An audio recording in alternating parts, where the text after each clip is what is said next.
And we're live. Mo doesn't know the cue, even though it's the same every week. I was waiting for the screen to show up on us. It still had the Audible. But you realize you talked before I switched the graphic. I know. You were super. super last second Eagle. Yeah, I was typing a Duke for our splash. Yeah, sorry. It's been a while. It's been 3 weeks since I last been here. All right, welcome back. Calling the Audible. He's a professional. Sam Peasy. Eagles here. Iggy's here. I'm here. Mo Khan's here. We are in the eye of the playoff storm. You are here and Mo Khan is here? Mo Khan is here, and I am here. It's two character person over here, you know? They're two personas. Yeah, exactly. I'll be playing two personas today. Mo Khan, and then is who I'm playing today. All right, so we're in the eye of the playoff storm, so a lot to get to. Let's dive into it, because before we get to it, league notice, Fall Cup registration has opened up officially. New ratings came out. New ratings have come out. Yeah. Everyone's must-see for that.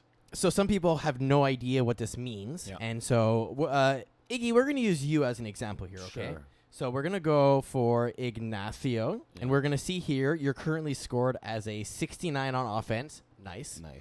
That was not scripted, by the way. It just worked out that way. Yeah. 62.8 on defense and a 79.9 as your quarterback rating. Oh, just missing the 80-point, man. For the spring 2023, yep. So this is spring 2023. If you switch this to the FPF Cup, this will load up the site on our fall ratings, essentially. And so now if I search for Ignacio again. You notice that looks like an alien. Down. My defense went down. Yeah. But your quarterback rating went up. Hey, look at that. Yeah, You improved by 4.5% over there. Yeah. And of course, this isn't the only way to check for this. Honestly, the easiest way is go to the registration page. Oh. There's team registration on the side. Oh. And inside same here, thing. you can just type the names in itself. So, Same for thing. example, we can take Mo Khan here. Let's take his quarterback rating because There it's you fantastic. go. Perfect. Let's go with Ketlethris, just the usual suspects as we go through this. Let's go Paolo, Yeah, actually not yeah. Pease. Paulo Della Rocca. He will be our quarterback in this example. 80.9 catching up to you. He went up. And let's go with some fun ones here. Pat Jerome, a good old 95 on offense. Who's a good defense from this year? Anthony Brisebois. Yeah, Brisebois. Brisebois, there we go. 91.9, I like Max Burrow. 86.7. And Max Burrow. Yeah, let's go Max Burrow. And there we go. There's our roster. There's a great team. That's a hell of a bleeping team over there. Sorry. Almost dropped the F-bomb over there. And then, of course, you can select a division for registration purposes, fill in the form, the usual stuff. Oh, so we'd be a Tier 2 team. We would be a Tier 2 team, yeah. Amazing. Nice. Yeah, we'd be terrible. All right, so there you go. There's that. By the way, you notice the Fall Cup logo? It has like a cartoon Evil Eyes look to it with the green ribbon. You find the green ribbon has a evil eye. eye Yeah, look look, see, to it. you see on the bottom of the cup? Oh yeah, It has like the evil eye look over there? like a Yeah. red, like a bull or something. Yeah, like a DC green Comics bull. or Disney comic type of thing here. So, yeah. So there you go. We don't actually have the oh, there it is. There we Yeah, go. there. See, it has like the evil eyes there. Oh yeah. Like green bull. Yeah, exactly. Cool. So, yeah, FPF Fall Cup will begin after Labor Day, and it'll run from September 7th to December 9th. The explanation is right there in English and French for the dates and locations, the divisional caps, projected dates, prizes, and the style of play. It's not your traditional in-season 10-game season plus playoffs. It's a little bit different. In fact, you might play – what's the maximum amount of games you can play? We said up to 14 potentially. 14, on where. right? So it's 8 games guaranteed for everyone. Yeah. And then everyone is guaranteed at least 9. one playoff game. Yeah. So the way this works, and we'll show you this example here, this is an actual bracket format, It's by the way. An example is an 18-team format. A team can play as many as 7 knockout round games in this format. So basically, if you finish in this example in the top 8 teams, you get what's called a double elimination bracket. If you fall in the bottom 10 teams, in this case, because 18 teams, apparently that works. You have the structure for single elimination. So if you lose at the top, you drop down to the bottom. If you lose in the bottom, you're out. And then at the end, the winners of, in this example, game 15 and 21 meet in the finals for the winner of the tier. So pretty cool in the way we structure it. So yeah, everyone gets at least 9 games, and in this example, up to 15 games. Very fun. Yep.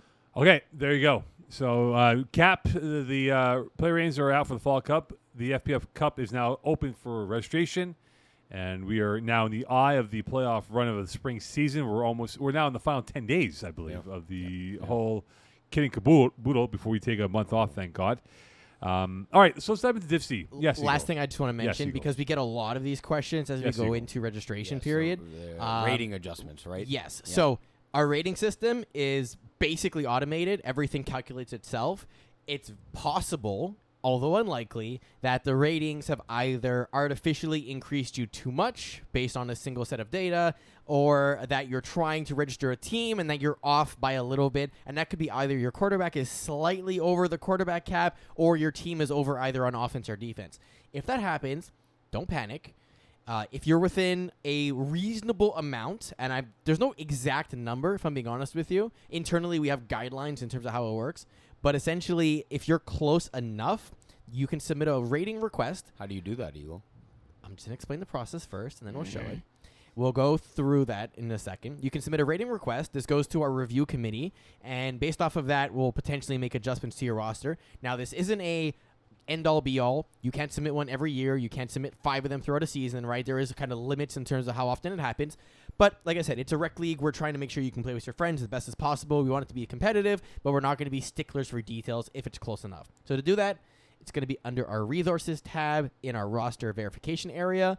Alternatively, when you're actually going through the team registration page, the same link is available on the roster entry and division selection right here. For an individual or team rating change, click here now. This sends you to a form. You fill it in, nice and simple. Name, email, so we can get back to you, or phone number if we need to talk about it, whether it's an individual registration or team registration. Link to the player if it's you, or if it's a team, we basically say what division you're asking for, and then we do a screenshot of your roster, who your QB is going to be, and why you think you should be adjusted, or whatever the explanation is. Let us know. Like I said, we're trying to be helpful when it comes to this. We're not trying to be penalizing, and best of luck. All right. Okay. By the way, All-Stars, Eagle, I love your hairstyle, by the way. I think you should keep the long hair. You again. Thanks for watching the show, Mo. But it's akin to last week's '90s look. That Yeah, he's I like the look, by the way. he's the Ken. He's like a Ken. He's the I Ken know, to he's the Barbie. Barbie movie. No, I think the long hair looks nice on you, Eagle. Thank you. Appreciate it. All right. All-Stars. All-Stars. That's coming up. Yum, when? yum. Ice cream. Yum, yum. Excellent. What's next now? We're going to Just Div a C? quick. All-Stars. What's going on are, here? are coming up. The All right. All-Star nominations will be announced in the coming days. The award winners were already announced, but look out for the All-Stars and an All-Star game following the finals, a few days after the finals, I believe Tuesday or Wednesday. Okay, so look out for the All-Star game as well. All right, let's dive into it. Div C, finally, we get into it. Sunday was the big day. It was the moving day for Div C in terms of the number of teams being ousted. 8 were sent home. 8 advanced now to the quarterfinals. We have our quarterfinal matchups for Thursday. Before we get to the previews of all 4 matchups here for Thursday, Iggy, I only caught the last hour games at Broadside. You were there primarily for the most night. You were kind of there, yes or no? But anyway, surprises from what you saw in terms of the wins and losses on Sunday. Some tight games here. Like which one? Bisete say put Flag Fools. Like we talked about it, Yeah. about how Flag Fools might have had a chance, and I that's told as you. close as it gets. Did that perhaps go to overtime even? Let's find out. I have shall a we? feeling it did. Just quickly opening it here. It did. Yeah. 3-2 in Yeah. overtime. Yeah. I mean, yeah, like that's what you're asking for, right? 7 TDs both sides, almost 300 yards by Fred Paquette Perot. Like that's exactly the game I absolutely expected. With 2 stud receivers, Tristan Fisk, Casso, and JC Ferland on Flag Fool side. Just offense flying. But you know what's the difference, though? Sorry, Biggs, is that Louis Bijan threw in the game against All Madden. All Madden had no answer for him in Brandon football. Uh-huh. And Ben Lawler was the one who threw in this game here, Yeah. which is the rightful thing. But I wonder if maybe if they had thought about a package, Like a dual. like a Louis Bijan package. Nah. Like, they went to overtime. I know. It was literally tied like 45-45, right? But there's a couple 2-point converts he had. Louis did maybe on the 2-point. Sure. That's something that maybe I don't know if they did or not because I wasn't there to see the game. But don't see him on the roster, so, so I guess he I'm wasn't not available. So maybe not available. Right. So yeah. Right, so like that's a close game because Bissett, Yeah. they kind of stumbled into the playoffs. They weren't playing their best football late. Yes and They no. had some losses. They were up a double score. I forget who in Barossa. They lost that Right, game in right. Laval. One of those two spots they lost. Right. Yeah, they had a 2-possession Yeah, lead. and they lost their last regular season game as well. No, and- they beat me. but They beat me on a Hail Mary. But they lost the game that I score cap a couple weeks ago. We part of that though. I think which one? Yes, was the it? one where they let up a 2-score lead, which was against top season. Right there you go. Exactly. Laval So- outdoors. Yeah. Right. Exactly. So I mean, look, they're definitely the favorites here, right? The Bulldogs, Backer Bullies beat Infantry rather easily. And speaking to Sean Abram, the guys afterwards, they Yeah. said, "Look, we'll take an easy win, wink, wink, over a very good Infantry team." So I guess it was more or With- less a tougher. With 5 players, though, I believe, yeah. the infantry. And there was a somewhat of a big miscue in that game.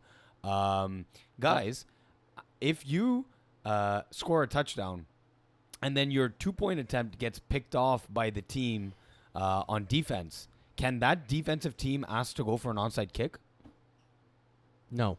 No, because not a touchdown. That's what happened. No, they shouldn't have been allowed. Oh, that's what happened. that in shouldn't this have been game. allowed. Oh, I know.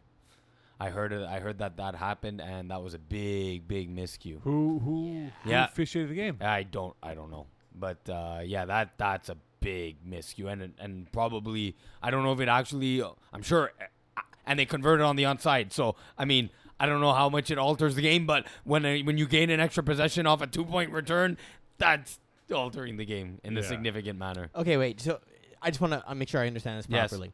Team A, we don't have to talk about your teams. Yeah, team, yeah, A Team A, yeah. scores a touchdown. Yeah.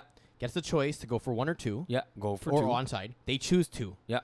Pass gets intercepted by Team B. on the return by Team B. Yeah. On the return, Team A commits a foul. No. No. Team B Team B scores. outright scores it. Returns it. Pick 2. For 2. Pick Pick 2. 2. Okay. So, And then they said we want to go for the onside kick. but you didn't score a touchdown. I know, but they said we want to go for an someone bleeped onside out. kick, and they allowed it. Someone bleeped out. It was Brain farts. I know, everywhere, Jeez. Yeah. everywhere. Even the other team. I'm upset. Hello, they didn't score a touchdown. I'm upset. I know, I was too. Yeah. Not. How many like officials for playoffs? 3. I have words. Yes, you do. Not I'm nice just, words. hey, I'm just stating things that happened. Apparently, Yeah. I wasn't there, but apparently that Allegedly. happened. But yeah, Look, there the are games things that happen. We talk about it here on the show. the games that caught my attention were Diamond Bougies went over Never Overtime and Sharks over Repeat Offenders. Mm-hmm. I saw those 2 games, and Never Overtime they had a big win in their opening round, which they beat Hot Sauce by 19, but they ran into a buzzsaw on Diamond Bougie. They just had their number. Ryan Kroof did not have a good game throwing football at all. Pick 6 was the game sealer in that matchup. And that Repeat Offenders Sharks game, it was fantastic. It came down essentially to the last play, where Offenders went for the onside, and Yeah. they hit it. They hit it, and they scored. They were down 10, right? They scored a touchdown. Down 4, they go for onside. Now they're Yeah. up by 2. Yeah. So Sharks come down, and Quasi Gordon Mall had the acrobatic and Right. emphatic touchdown grab That was in the corner. posted on Instagram. Right, Yeah. exactly. And that was a game sealer over Damn. Repeat Offenders. A commission, now this is quite fascinating because they were missing guys, and they still Yeah. beat Kiss My In-Laws. Yeah. Huge upset in the making. They were the better team that Yeah, night yeah. and came away with their backup quarterback, Antoine Charlebois. Hitting Shanton Smith, made plays at big times in the game. 3 receptions, 121 yards. So, and for just 1 touchdown, imagine. They were just that better team. The Kiss My In-Laws team. I personally had my worst game in 3 years. Everything, kind of just going wrong and even though the stats don't show it really, other than the INTs, it's just that wasn't a good game. It was just a flat out terrible. I remember your game against Fifth Squad, week 2 of the co-ed season in spring. You're thinking the rookies. Oh no! When you played against Fifth Squad. Yeah, this year. Yeah. No, this was a different level. Okay. This was a different level. This was me taking zero awareness, and that's one of my traits is knowing the score at all times, knowing the time, knowing the timeout situations. I had none of that. I never knew the score of the game, rarely. I never knew how much time was left in the game. Mo, I called my last timeout with 20 seconds remaining, down 9. I called a timeout. And Jack says, the ref says, "Are you sure you want a timeout?" And I'm like, "Oh no, never mind. Like I was just not there. It was not my day." But the kudos to the commission. They were the better team that night and pulled off the ultimate smash and grab, as Mo Khan loves to say. Yeah, sucker punch on that one. All right, and then Primal winning over Game Changers. Obviously, that's a forfeit. Yeah. Bit of a misunderstanding there from Game Changers, playing with an illegal roster. Yeah. Okay, quarterfinals now. We have our final 4 for the quarterfinals, or the final 8 for the quarterfinals. Diamond Bougie, Dirty Birds. Yeah. Backyard Bullies, Bible Study. Sharks, Commission. Bisset Esepo, and Primal. Very interesting matchups. Very fascinating here. Any rematches that we're familiar with? Commission Sharks. That's we'll get to that. That's the game I want to circle afterwards. But Dirty Birds, I think, they actually came back and beat Diamond Bougie in Brossard. Remember the Sunday that I had to do? You called me up last second. Really? Coming, yeah. So, sorry, was that? No. Hold on. Sorry. No, Dirty Diamond Birds Bougie lost to Game Changers. You know when I was saying about Sapo lost the game? It was to Dirty Birds in Brossard as well. Okay. So, Diamond Bougie, their game, the last game I score capped was the game that they lost to Game Changers in Stade de Montréal. Yeah, late June, early July, I think it was. The game of the week, yeah. Right. This is a tough matchup for them. Yeah. This is not easy for them. It's Diamond Bougie as good as as much as they're the top of the division, 9-1. They had a relative as tough as Div C was. They had a relatively easier-ish schedule, and a tough team that they played like Game Changers. They lost. This is going to be one of their tougher matchups of the season, and while I still think they're probably come out victorious, Dirty Birds have 2 Division 1 players on that team that can cause turnovers, can really make this a who has the ball last kind of game. Well, they have the great equalizer in Lonnie Johnson at quarterback because he understands in-game situations. He understands he's going up against a prolific offense in Diamond Bougie. And if they want to, they can milk clock, slow it down, grind this game down to a real slow boil, a slow burn of a game here, and force Diamond Bougie to kind of play to their level. And, you look at Quay Johnson. Yeah. He's been phenomenal. Justin Black, he's been great. Yeah. James Terrell. Naz Dillon's been sort of that Brad good rusher. Yeah, but he's like a Brad Marshall of pass rushers, right? He just gets under your skin. Yeah. Even Kiana Johnson, right? Quaid's sister. Great snapper. The better Johnson. Yeah. Is great. They have matchup problems across the board. Yeah, Louis Leveau was a very good player. Exactly. And I just think that this is a game where if you look at it from Dirty Bird's perspective, it's almost a pick 'em, I think. I'd still give I'd give a 3.5 favorite to Diamond Bougie, but that's saying a lot given how good Diamond Bougie has been during this entire season. Right. They need to be. They can't take it lightly. They need to go in full force and just set the tone early in this game. Get 2 possessions, get 2 points, and get their 2-point converts that they've been going for more often. Try and get 16 points off the first 2 possessions. Right. Backyard Bullies Bible Study is a very compelling storyline because you have a old school YMCA team in Backyard Bullies. Okay. Against like the new renaissance of football with athletes across the board in Bible Study.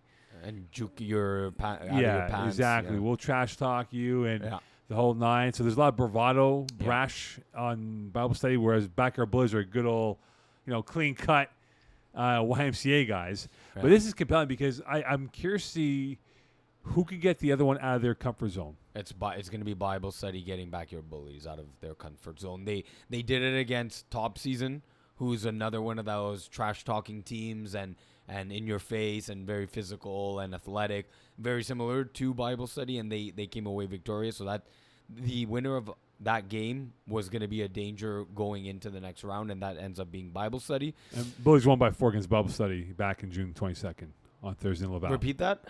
Bullies won by 4 over Bullies won by 4. I would be curious to see that Bible Study roster because, again, like we talked about last week with Pease here, that inconsistent Bible Study and Poseidon Kiss roster now they're limited into their playoff roster, right? And into who really can play. Ryan Cohen, Andrew Dennis Lynch, Jamil Greenidge, Corey Williams, Jared Taylor, Evan Vivinas, Joseph Chaloup, and Rocco Cristiano. Yeah. Now you include Juwan Edgehill into the equation. Is he? No, that's Poseidon's Kiss. Oh, right. I beg your pardon. Yeah. Yeah. So.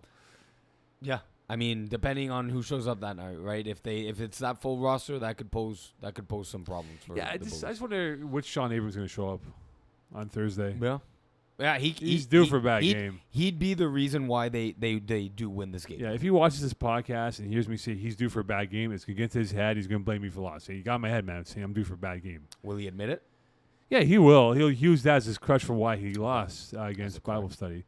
But I just think the speed of Bible study could be an issue for backyard bullies. But then, if again, it goes back to my previous point with Don Bougie and Dirty Birds, if backyard bullies can really play like a half-court offense, like a half-court, half-field, where it's like you milk clock. 6 possessions each. Yeah, exactly. You don't give too many possessions. You don't go out of your comfort zone of your inner circle of passes. It can be difficult for Bible study. It can frustrate them because they're that team that wants to go fun and gun. Yeah. Let's go. Let's roll. Let's make some deep balls and all that. And they have, rocket packs on their cleats to fly out of the block sheet to score points ad nauseum. So I just think backer bullies can make it difficult for Bible study, but it's not an easy game to pick because of how close they are. Yeah. And the contrast styles. A turnover in that 6 possession muddy kind of game, might be the difference either way. Right.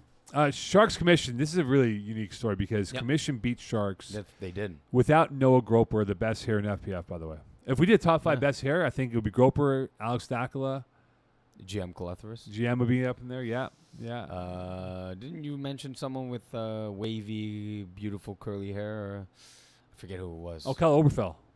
Oh, okay. Yeah, Oberfell will be up in the top 5 list. Yeah. And number 5, I'll let you know number 5 afterwards. Okay, so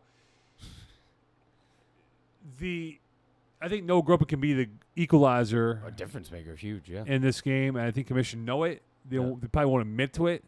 And who's throwing for Commission on Thursday? That's the question. Who's throwing, right? Who is throwing the football? Yeah. It's not you. It's not Eagle. It's not myself. Who will it be? And I think that's a big thing because now you're outdoors, and the weather's supposed to be wet tomorrow for most of the day. Oh, boy. So the turf, depending how quickly it drains of all the rain, it will absorb tonight into tomorrow morning to the afternoon. It might not benefit the Commission because of who might throw the football and may not be comfortable playing outdoors. And look, like you mentioned, they did play during the regular season. Corey Walwoski reached out and said, "Hey, what's up? I saw you lost to the Commission." He's like, their defense is better than it looks, right? And I'm like, yeah, they got 3 picks on me, had 5 stops overall during the game. And he's like, yeah, they're not easy to read. They hide and disguise their coverage well. They gain ground pretty quickly on deep balls. So he said it himself that the Commission defense is one of the reasons why the Commission had a successful season and a playoff win. Yeah, they're 5-2 in Laval this year. In the games that they did, analytics. Let's go. Yeah, no, in the games that they won in Laval. Mm-hmm. I'm trying to do a quick math here. 1, 2, 3, 6 times they scored 35 plus points. Okay. And with the games that they lost, right? They lost the Commission. They scored 18 points. They scored 38 against 4th and Schlong. So, I mean... This is Sharks' record. Sharks' record, yeah, exactly. Yeah. So, I mean, they can put up points in Laval. Yeah. And if this ends up being a high-scoring game, I don't know if Commission... Again, who the quarterback will be. Right. If it's some no-name, like it was on Sunday in the win over you guys... They have the horsepower to keep up. Yeah, I mean, this time around, if they are trying to hit that deep ball again, when you have Dondre Borden, Max Bura patrolling the backfield, hopefully playing deeper than we did, that's not going to be a recipe for a win. Yeah. But hey, look, you never know. You never know when it's come playoff time. So look, Sharks are a heavy favorite, but so work is my in-laws. So right. And speaking of heavy favorites, Bissett Sapo against Primal. Bissett probably are heavy favorites, but they lost Primal by 4. And Pease was on the Primal bandwagon. I was on the Game Changer bandwagon in terms of who's a really good team. If Primal can get Jourdain, Alexis there on the pitch. That is a game changer personnel to have for Primo going up against Besset et Sepot.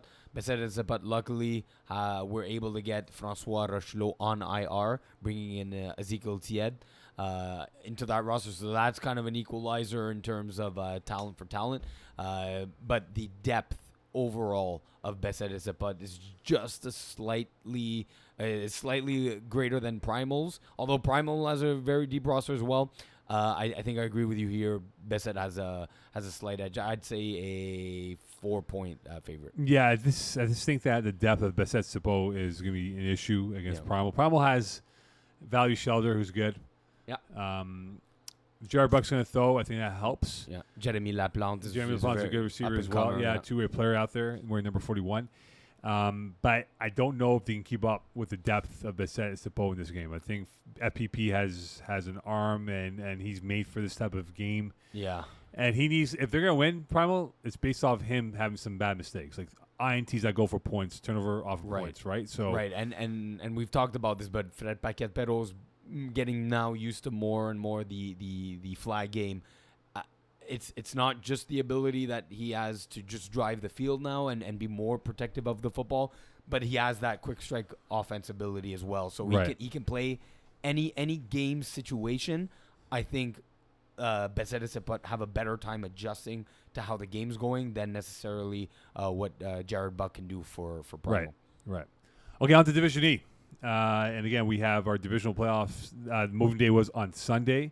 And we have our final Elite 8 on Thursday for the quarterfinals in Laval. So looking at the divisional playoffs here, like Mika FT, I'm surprised they got wrecked by Satriales by 19 points. I told you. Houdet, I'm not surprised. Ramfins, they've been under the radar this year, Ramfins. I think they've been kind of... Although to only beat them by one... I mean, this is also the curse of Houdet, right? Like, they just weren't able to put points on the board. They can't score points. This is what happens. How? We like, this was the biggest question mark, right? All season. Early on, they were putting up 27, 26, which is good for Division E. And late into the season, they couldn't put up more than 20. So, and it was something that plagued them late into the regular season. And eventually, it was their demise in the playoffs. You got to run some more Red 1 next time, Tom. 7 times they scored. What that means. 7 times they scored less than 20 points in a game. Yeesh. Yeah, it's not going to win you. That's what we said. We said that's not going to win you a Division E playoff game. Houdet, like I know, it was a forfeit for Passarabiat over Not You 2. Yeah. Demolished. Yeah, crushed them. Broke their hearts. Meat Lovers, I'm surprised. That's a loss, eh? Yeah. I'm surprised. But mind you, they were kind of teetering on the edge here. They weren't. They kind of got away with some wins. I scored kept about 3-4 games of theirs, and I was like, I'm not convinced. Were you impressed though with Ben Don't Break with what you saw in their playoff game against the Chooches, Texas Wales? No. Did you see it coming? In other words, no. I mean, I've seen some flashes of brilliance here and there. Granted, it was against Granddaddy Perp, who didn't win a single game this season. So take that with a large grain of salt. But they're peaking though, Ben Don't Break, right? Yeah, 35 points is something to not to shy away from. No. I need an explanation on. There's a tie game, which we're going to do the replay on Thursday at 6:45. Was it OT? Explain. Lights went off. Oh yeah. Lights turned off. Yeah, the game. There were 2 overtime games, and perhaps Ben Don't Break was one of them. Actually, that sucks. Yeah, they were playing at 6:45 p.m. in the quarterfinals, which is why you have a TBA Thursday 7:00 game. Yeah. Okay. So basically, Passarabiat and Ramfins be there. Laval 7:00 Thursday because you are playing. It's just your opponent is unknown, which kind of sucks. Because it's hard to game plan for a team you don't know. But you get to watch them, though, right? I mean, literally, if it's just overtime, there's like 3 plays or less. There's 6 plays. So the context, the situation in the FSU, cover 3 inches long, there's 5 seconds left on the game clock. I can't remember. I think it's FSU are 15 yards away from scoring. 3rd down, I believe. Last play. Last play. You said 5 seconds left. 6 plays before the 5 plays are whistled in. So there's about 6 plays remaining exactly. And they're FSU or cover 3 inches long. One of the 2 teams is 15 yards away from scoring. Third down. Do I have to put stat plays over here on the iPad or what? Yeah, I know we gotta handle that one. Or take Jimmy's iPad. No, Jimmy's not there tomorrow, is he? I could make him be there. I mean, theoretically, if there's No. only 6 plays, you can just track them manually, and then we can just insert them manually. And Jimmy's No, I'll just do it. on Jimmy's iPad. Or just send them to me, and I'll just inject it. Oh, you can do that? Yeah, I can do anything. he's God. Okay, so look, let's Yeah, let's I'm an preview expert. let's preview the games that are locked in, and Yeah. we'll kind of forecast the other 2 games here. So Hail Marty's, Satriales now. I'm looking at this game here, and Satriales are trending up, man. They're after making the switch to George Calavatrinos, is it? At QB, the team's been able to score more and more points every week. Look, putting up 37 against Minkia.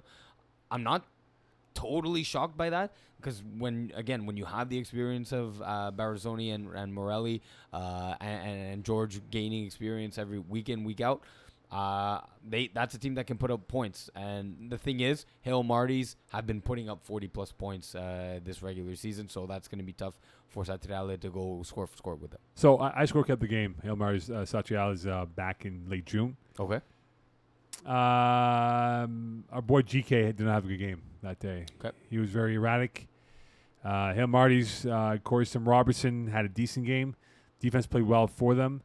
And if they're going to win this game, GK's got to be a lot better distributing the football. I mean, he was 10 of 31.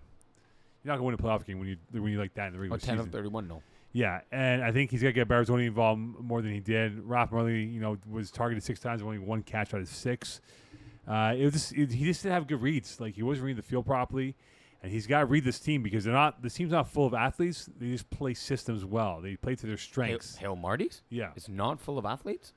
Well, I mean, it's Brandon Vickers? Vickers minus Brandon Vickers, though.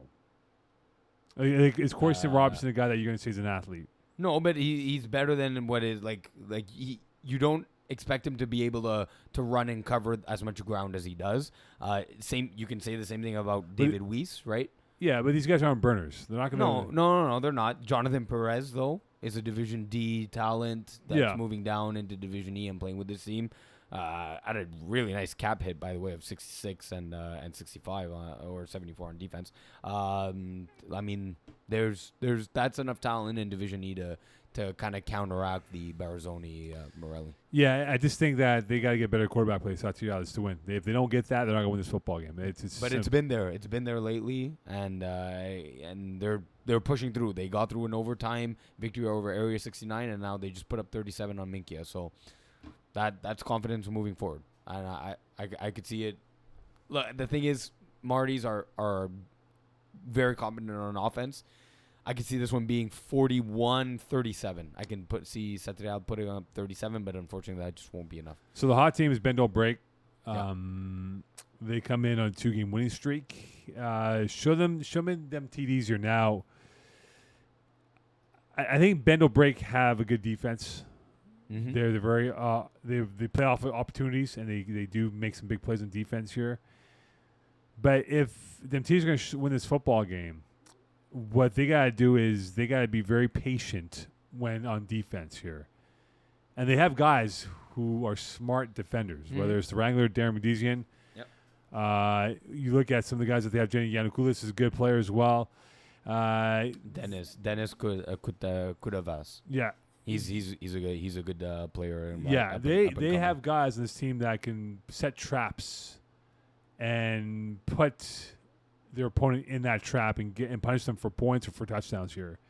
And if this defense plays well and is smart and they set those traps up, it might be a little bit tricky for Bend Don't Break and trying to get this victory over. Show me them TDs. I could see it being a bit of a 4 TD each kind of game. So you're looking at 24 points there, and then it just comes down to convert play. And that one can go either way, honestly. I could see it being 26-25. Maybe this game goes to overtime. I see it being a convert game. It could very well come to that conference, but Luke Morrow's got to be smart. Yep. He has that Showtime magic in him, right? Trying to make the highlight play with his legs and buy time in the pocket. And then throwing on the run. But he's got to be smart, and that ball placement has to be key because, again, those Sharks out there on the opposing side of the defense here, they'll come out of nowhere and snatch that ball. Yeah. And that's why he's got to be smart about it, though. So it's going to be fascinating to see. Now, for the other two games, we can't determine who the opponent will be. But if we had to guess the best case opponent for, say, hold on. Well, here. just who do you think's gonna win? FSU or I mean, that's kind of cool too, right? We can kind of do in-game analysis because the game's not over. Yeah. So a 21-21 tie between FSU and cover 3 inches long. If you open up that game, Eagle. So right now, Justin Schwartz has thrown 2 TDs, 2 interceptions. What? I'm just having fun not showing it. Yeah, So I know. I have a question for Mo, but I need my screen open to do it. So. Look, Justin Schwartz has gone 9 for 24 in this game, so the completion percentage is definitely not there. No. Fabrice Tremblay, on the other hand, 12 of 18, completion percentage is there, but only thrown 1 TD, 2 INTs. Oddly enough, I don't know if this is a scorekeeper error, but Will Seguin has thrown 3 completions on 5 attempts for 17 yards and a touchdown. Maybe he threw 1 pass and the QB got locked in on Will Seguin. Otherwise, both teams have thrown 2 TDs, 2 INTs. Both, I like cover 3 inches long. They're just completing more balls, and I think both teams are going to end up touching the ball last, and I just think cover 3 inches long. I just think FSU's not playing their best football late. Yeah. They jumped up to a flyer. They were like 5-0 to start off the year, and since then they've not been as great. And I think they've stumbled into the playoffs here, and now we'll find out right in the final minutes or plays of this game here if they can hold on to maybe force overtime or whatever they do at that point. Though FSU have scored 3 converts on all 3 touchdowns, and cover 3 inches long have scored a 1-point convert and a 2-point convert. So. Do you have a favorite Showtime series, Mo? Because on there's a bunch HBO? to choose from. On Showtime, it's literally a TV station. I know I had that, but there's also the show called Showtime for the Lakers on HBO as well. So I was making sure what you're referring to. KG certified. But this is the Canadian version of Showtime. I have the American version of Showtime. This is show.com. Hey, Dexter. No? I never saw the new one. You don't know any of this stuff? I do, but I'm not big fans of the show. Really? Not even Homeland? No. Really? Dexter. Tutors? No. I watched Dexter a couple times. Dexter's a top 3 Dexter's show very of good all too, time. yeah. Of all time. Ray Donovan's pretty good. I watched a couple shows of that. Like season So 1 here's and a question season for you. So Liev Schreiber, who is part of Ray Donovan, he's the voice of Hard Knocks. Is he? But there is the strike right now with the I thought actors. Paul Rudd was the voice of No, Hard it's Knocks. Liev Schreiber. And there's a strike right now with the actors. You don't know that reference? No. Because he did the voice for the 49ers. Because he was a big fan when they were on Hard Knocks. No, he's never on Hard Knocks. Paul Rudd did the voice for them. They were never on Hard Knocks. Then who the hell did he do the voice for? Not for the 49ers.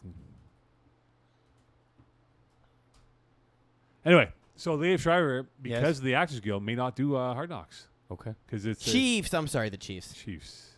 That was like in 2007. 2007. Yes, that's exactly right. Yeah, 2007. Yeah. Good memory. Damn. Yeah, because a buddy of mine. Hey, you're actually good for something. I am. It was the Casey Printers. If you can find that clip for, I don't think we can show it on air, but Casey Printers had a epic meltdown moment with Herm Edwards, I think it was. Anyway, Which quarterback did you follow the most on quarterback series? Because you watched it, right? I watched most of it. I mean, it's. You didn't like it? It's okay. It was okay. It's It was- all right. No, it was good. It's all right. I'm not copying you here. No. It was good. It's all right. Stop it. It was good. It's all right. Okay, let's go on to women's. A lot to get to here. Yeah. No surprise in women's one. No, Sub-Zero smashing WS, not even close. With their backup quarterback. Exactly. On top of it, yeah. Okay, so I score kept a lot of the women's games. I think I did 3 of the 4 yesterday. Mm-hmm. So out of the 4, Can we start with the most surprising thing that Red Nation put up 46? yeah, they were down 12-0. I mean, not only did they won, they also put up 46. They were down 12-0 to start off the game.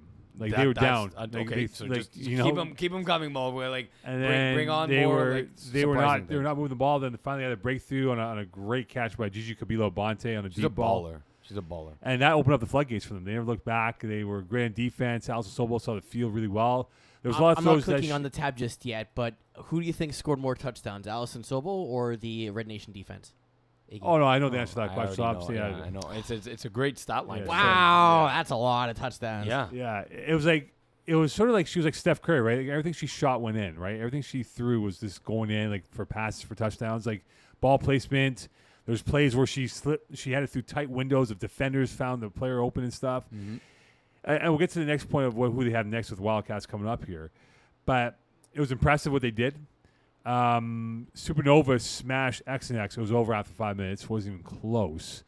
And I felt bad for XNX and for Maya DeFazio. Just did not have a good game. And even though some of the receivers had 6-7 drops. Mm-hmm. Wildcats was a bit surprising because here's the storyline. You're surprised by that? Because Bit had a 19-6 lead. Really? In the second half. Oh, wow. Oh, that's surprising. And I said 19-6, right? Yes. Look at the final you score. did. Yeah, I know. 33-19. So They got shut out. 27 yeah, no run. Okay. unanswered, yeah. The No, game, it was 6-6 at halftime. it was 19-6 at one point. It was At one point Yeah. in the second half. second Really? half. Wow. It broke. That's crazy. There must have been pick sixes, right? No, it broke for the Wildcats when they were down 19-6. Mm. They threw a ball, 20-yard catch. Yep. Player caught it, and she slipped. She went down. So Bit stopped playing because they didn't touch her. Oh, no. She got back up Know the rules. You got to know the and rules. scored the touchdown, and they were shell-shocked. They did the Marvin Harrison thing. Yeah, they were where shell-shocked. no one touched Marvin Harrison, They and were he got back shell-shocked. up and against the Broncos. Shell-shocked. Ugh, Didn't know what to do. They're shell-shocked, gave up that. That opened up the 'Cause twitchiness. because in some flag leagues, you're down when you're down on the ground. Yeah, you're down, you're down. Not But this, not here. You got it. Yeah. If there's no player within arm's reach, you need to be tagged. they all stopped, and they scored 19-12. Then interception, pick six, 19-19. Then floodgates open, and they never looked back. Oh boy. Because that would have been the biggest upset of the week. Yes. Had they Oh my God. beaten Yes. Wildcats. Oh my God. They were up yes. 19-6, and maybe that's what wake-up call for Wildcats, right? They got the way, but they were playing with 5 players. They were missing players because they're all banged up. So I don't know how healthy they are going to the Red Nation game. The Petit Miette, taking care of business. Blue Thunder, this kind of the wheels fell off for them. The youth showed up in terms of where they are in their development. And again, Kevin Loubet mentioned, like, we're building for 2024. That's where we want to really peak and really be much more of a force in whichever division they'll be. So it's a good learning experience for them to be in this situation. But the Petit Miette are definitely peaking at the right time. And that leads us into the semifinals. WS The Rock. We'll start with that game first. Is this the true finals in women's?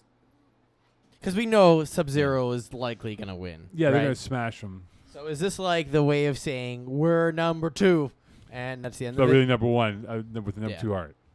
Yeah. I mean, it's also in my eyes. This is also Was a huge favorite in this one. That Was lineup is really good. So would you say they're equivalent to paper? It's just in walk paper scissors. You made my headphones go off. God damn it. What? That doesn't even make sense. Yeah, because Everyone's paper beats rock. You said Was is better. So Okay. paper beats rock. Yeah. Whatever. They are paper. Okay. Yes. They're paper. On Or- paper. Or they could be scissors, but loose to rock. Because that's what they're scissors. it's a great Could be lineup. scissors. It's a great lineup. So it's just in comparison to Sub-Zero, it's kind of no match.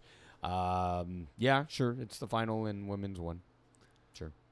There's not much to talk about, man. Like, unfortunately, it's what it is, right? Well, I mean, is there a path to victory for the Rock? Slowing it down, getting. I forgot. I was gonna say take 3 yards at a time, but you can't do that, right? No. It's not a first down for 10 yards for a first down. So No. it's a lot harder to manage the clock in that regard. I think if the average FPF possession in the men's game, co-ed game is 8 per team, I think you get 10 possessions on average in the women's, right? So it's much, much harder to control the clock, and for that reason, like Was can score Oh, yeah. on 7 out of the 10 possessions, perhaps, and the Rock, I'm looking more at 5. Yeah. So there's two scores there that they have to overcome. Even if the Rock get the onside kick, that reduces the possessions by one more for the WAS squad. So I still see it as a one possession. At best scenario, WAS is winning by a full 7 points. Yeah. Yeah, I think so. I agree with you on Was. If I break that down, in my mind. Right. Okay, let's get to the best semifinal matchups we have here. Let's Wildcats, Red Nation, Le Petit Miette, Supernova. So we'll go LPM with Supernova. Some afternoon games, by the way. Yeah, afternoon tea. on Sunday. Sunday. This Do you- LPM Supernova game could be first one to 40 wins. Yeah. First to 40, and who's more likely to hit 40? LPM. I think Supernova. I think LPM. How good have they been on their converts this season? And are they hitting 50% versus Supernova? Who's hitting more 50%? That's a good question. That actually you might have more than I do. I don't know the answer to that question, but If LPM only there was a page that had For team team stats. yes. Oh wait, I'm there going to it. is. But so anyway, LPM beat Supernova 15-6 in late June. How much? 15-6. Oh boy. So is it really a race to 40? It Now could it be. is. I Now mean, it is, now it yeah. is, right? Because both teams didn't, they found their footing late in the season here. But Supernova, they have matchup issues that they can bring to the field on Sunday afternoon. For starters, you talk about Chloe Corbet and Ali Corbet. They're really good. Mm-hmm. Yeah. Really good Yeah. duo. Yeah. Their defense, La Joie, is unreal. She's sort of like Ed Reed out there. Okay. And I mean that in great recognition of her skill set. She can set you up and then snatch that ball, right? Like, you don't think she's got that covered? She does. And I just think this Nova team is really good. But the Petit Miette have been kind of slowly building up towards this moment here. And if MCV has a good start to the game, Mm-hmm. it's going to be really unique to see who can make that first mistake in the second half of this matchup. I mean, so by the way, Le Petit Miette scoring at 50% on the converts, just kind of like I said, and 44% for Supernova. So maybe slight edge goes to Le Petit Miette, but in terms of the passing game, I'll disregard touchdowns because both teams can score.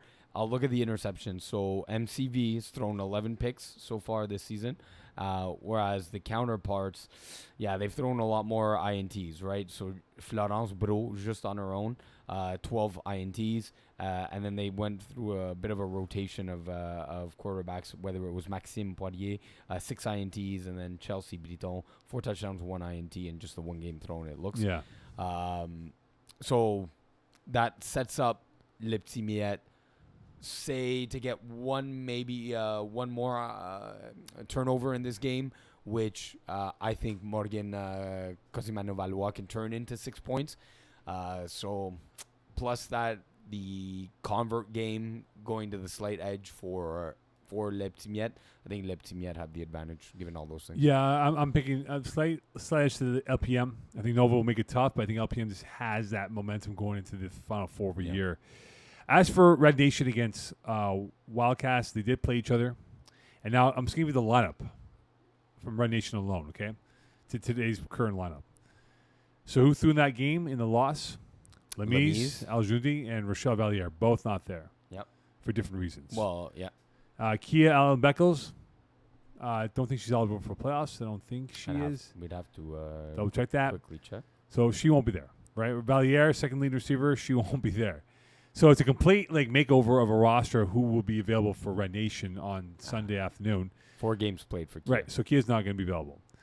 But the question that will come up is, which Alison Sobel will we see on Sunday afternoon? Does she exert all of her magic dust in this win game, that she had, or will she have some of that carry over for her and for Red Nation on Sunday at 2 p.m.? So I think she's taken to the kind of taken her playbook back to the drawing board and taken what we've mentioned on this podcast and really based on some those articles that's been written about her, right? She seems to be a very dedicated, determined individual, and I think she sat down and reanalyzed and refocused, and that's it. And if that's the case, I mean, 46 points is a serious deal. So, if, in your mind, Eagle, that stat line that you were completely shocked. I was completely shocked when I opened the scorecard too. 259 passing yards, 18 completions, 7 touchdowns. That was like a 1% chance that kind of stat line was within Alison Sobel's reach. So clearly she's done something to alter and adjust her game plan, and bravo and kudos. So I think it's definitely in the cards. Look, 7 touchdowns is ridiculous. So, but if she can kind of duplicate that and, like you said, carry that dust over, 5 touchdowns. Can 5 touchdowns be enough to put Wildcats away? Okay, so she's had 5 games of multi-interceptions. Mm-hmm. And just one thing, Iggy, to put it in perspective, in all of the 8 games she played, she had 14 touchdowns. She did half of that in one game. Half that production in one game. Yeah. And she has 5 multi-INT games, right? Right. She'll need to protect. Yeah, she'll need to protect the football. Yeah. The good news is that the Wildcats have never seen her play.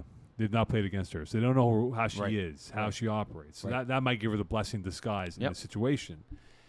But again, some of the throws that she made were fantastic. Mm-hmm. Were fabulous. Were they with tight windows? Because Wildcats can undercut those, right? That's what I'm saying, though. So was she throwing with determination and with power? Yeah, and touch as well. She threw a lot of touch balls. But if that was Wildcats out there as opposed to who they beat, don't think she's throwing 7 touchdowns tonight. No, I don't think she will. But can she hit 5? The question is, can she hit 5? But can she play like a clean game to her is what she did on Tuesday, 7-1, right? Yeah. Can it be 5-1? That could be enough. Can she not throw an INT? 5-1, you can. I can. What's more likely to happen? 5 touchdowns or 1 INT? What's more likely to happen? The 1 INT. Yeah, and that's her DNA. She's going to throw an interception, right? Yeah, but if it's just 1, that's not a bad thing. But you're playing now a better level of competition. You're not playing a Wolfpack. You're not playing BIT. You're not playing these lower end teams. You're not playing the so-called best of the best in the Wildcats. This. As much pressure as this might sound, the game's entirely on her shoulders. On her arm. Yeah. On her being smart out there. But Wildcats, not to discredit them, because they too have been fabulous this year. And I do love the quarterback play that they have. Yeah. I really do love what they have built up as a roster in terms of their quarterback play. And unfortunately, I got all these ads on Google. Catherine Bolduc. Yes, I have all these ads on. Yes, don't worry, triple your revenue. That's okay. Yeah, thank you, Rob. You're thank you, Rob. Yeah, I'm getting paid really well to get to talk about this right now. Yeah. So Bolduc. Yeah, I love her games. She's like a ninja style. out there. Yeah. She's like Shinobi. Just throwing stars at you. She's got her sword and stuff, and she'll Shinobi you and stuff. Yeah, she'll Shinobi you out there, right? She'll slice you and dice you. Yeah, and my confidence level is higher in her than it is for Sobel. Yes. Now, and like you said, they stumbled out to a 19-6 deficit. As bad as that can be, to show the resiliency, both defensively, offensively, to be able to overcome that, and then score 27 unanswered points, is a statement in and of itself, right? You never want to be down 19-6. Take a time out, drink some water. As my voice is like completely dying. Yeah. I'll take over. I'll carry over for you as you get some water here. Thank you. But also another thing too will be their depth. Do they have depth? They were only 5. Right. And they got lucky. They got very lucky with the 5, but they're all banged up. And even when the players say we're banged up, like we're 5. Yeah, they play a lot of tournaments and women's tournaments. Yeah, and again, that could be another equalizer for the Red Nation, who are kind of building up that momentum. Yep. And again, if that happens where they are peaking at the right time, Red Nation, they could pull off the ultimate upset. Yeah, and then Lemise Aljundi will be back in time for the finals. And I was texting with Lemise earlier on Wednesday, and she goes, "They always play better when I'm not there." I'm like, "You see a pattern?" I go, "You put 1 and 1 together, Lemise, and or 1 minus 1." Exactly, exactly. Thank you, So I just think that's gonna be a fun game to watch on Sunday afternoon during tea time, and that's gonna be a 2:00 kick at Brossard. So that's it, though. All right, so let's go on to co-ed. We're gonna go on to co-ed 2 as I get the schedule up here for co-ed 2. No upsets necessarily, but some very close games. Yeah. So we'll get to those in a second. I like seeing this, especially when it comes playoff time. 1, 2, 3, 4 or tight games? No, the tight games. I spoke to Phil Roberts about their loss. IG team. He goes, unfortunately, we had a quarterback switch. We went with Ben McMahon. Yeah, using the QB flex. Using QB flex in Koa that too. situation, and they just had some. Without James Drysdale. though. Yeah, they were missing guys too, so they just had some missed opportunities. Pick six, sorry. Easy fun.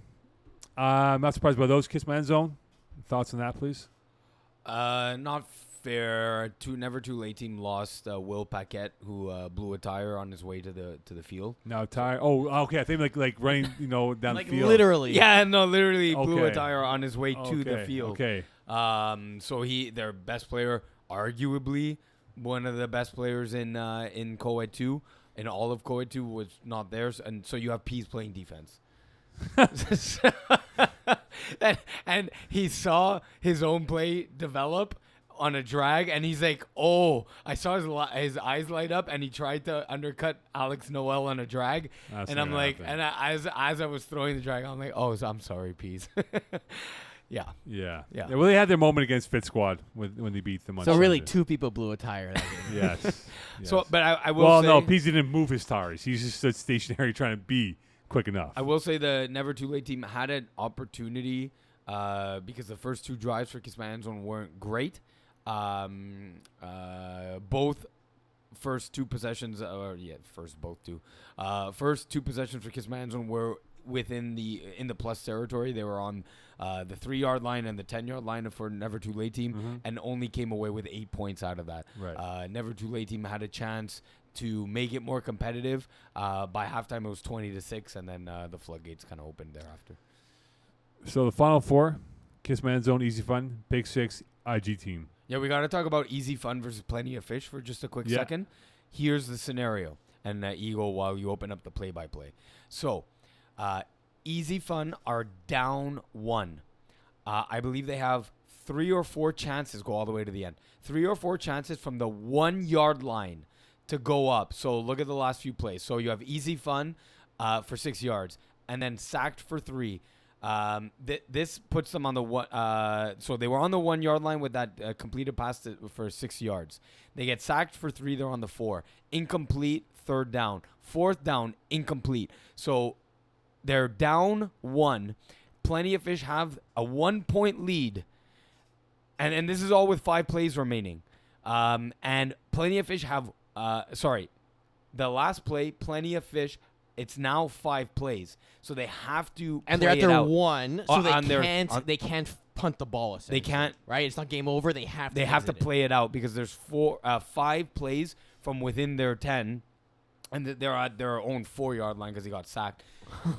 The ball goes 10 yards over, gets snapped 10 yards over Maud Lacaste's head. Oh, boy. Sack, safety 2 points, 4 plays, game within over. 10 on your own 10-yard line, game over. They pulled a Terry Tam.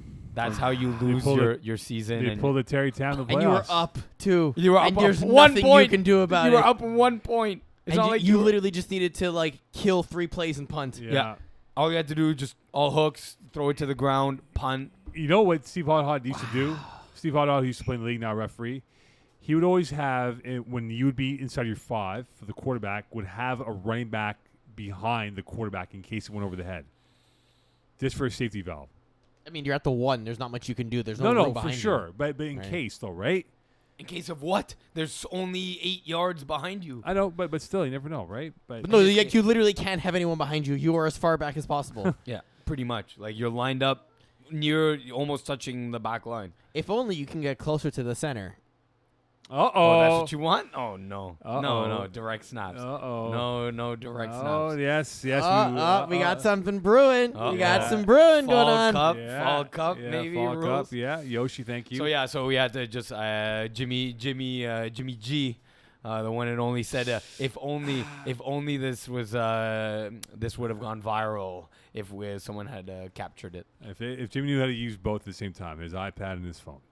All right, on to the final 4. I've seen better things. Kiss Man Zone, Easy Fun, Pick 6, IG team.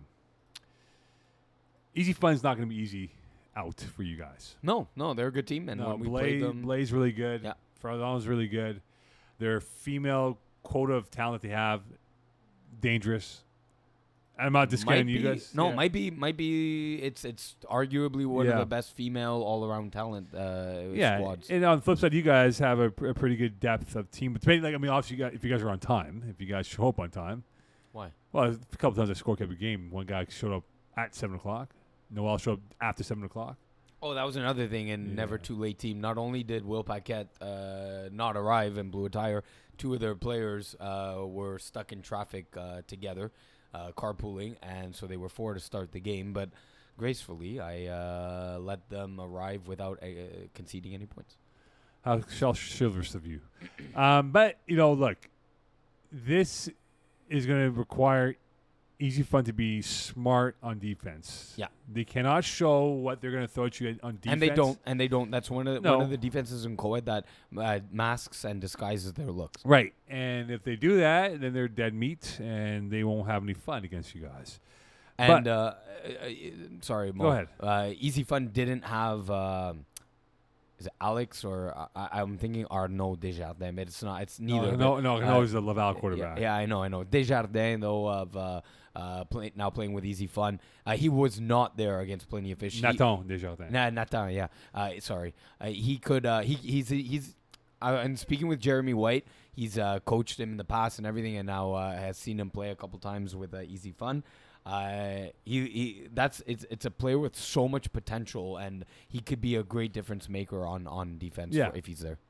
Yeah, I think he can, and I think also on the flip side, the Easy Fun offense, they have to be a little bit clean. Not clean. They have to be fully clean. He throws at times in traffic, and if you force him in traffic where there's congestion of bodies, you guys might come out of the dust with the football, turn over, pick six in them. Their playbook's kind of like that. I mean, I don't want to give away too much, but their playbook is their playbook, so they know it more than I. But yeah, exactly. It could lead to passes thrown into some coverage, and if it's tight coverage, well, then that's when balls can get tipped and then interceptions happen. Yeah, they have to avoid that. I would agree. Pick six IG team. This is unique because you have an IG team that. I saw Jinsley Alexi, and he goes, we're going to run it back. We're going to run it back. We're going to run it back. We're going to show that we are definitely true champions, true contenders of this league. And you're playing against a pick six team that loves systems, right? The best name in FPF, Tony Vo. Every week. The best name in FPF. I always remind him, you're the best name in FPF. But then you have the X Factor, Emerson Peterkin. Yeah. Cesar Garcia Diaz is a really good defender. Yeah. Underrated. No one talks about him. Because Except you. I will talk about him ad nauseum. Yeah. But Vincent Chung. He's it's littered with defensive turnover machines. Right, but Vincent Chung as a quarterback has to be better with the ball in his hands. He's got to make more completions. Too erratic at times. He's good, man. He's good, but he's also erratic at times. You get some of the good and the bad. They tied 25 back in week 2. Sorry? IG team they tied, didn't they? Yeah, it was outdoors in Loyola in the morning. Exactly. But then you look at Jinsley Lexi's roster and what he has put together, has concocted and stuff. They are also no pushovers. They have speed to burn. They have size to work with. Yep. Their offense is deep and they're dynamic. There's a lot of dynamism with them, what they do on offense. But their defense, too, can be issues, right?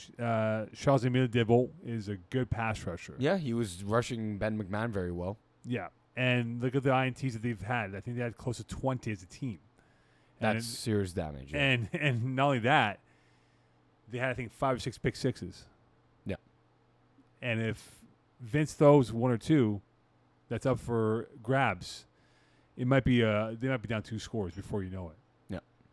So that's my view on pick 6 against IG team. Awesome. That's it? You don't want to jump in there? I'm okay. All right, perfect. All right, Eagle, where do we go next? We're going to go into Co-Ed 3, and I'll give you guys a chance to navigate so you can get there. But again, no direct surprises, if we want to call it that. The upper seed won. Some surprising score lines, let's say, on a couple of them. I'll explain it. One was forfeited due to injury, major injury to Vincent Morissette.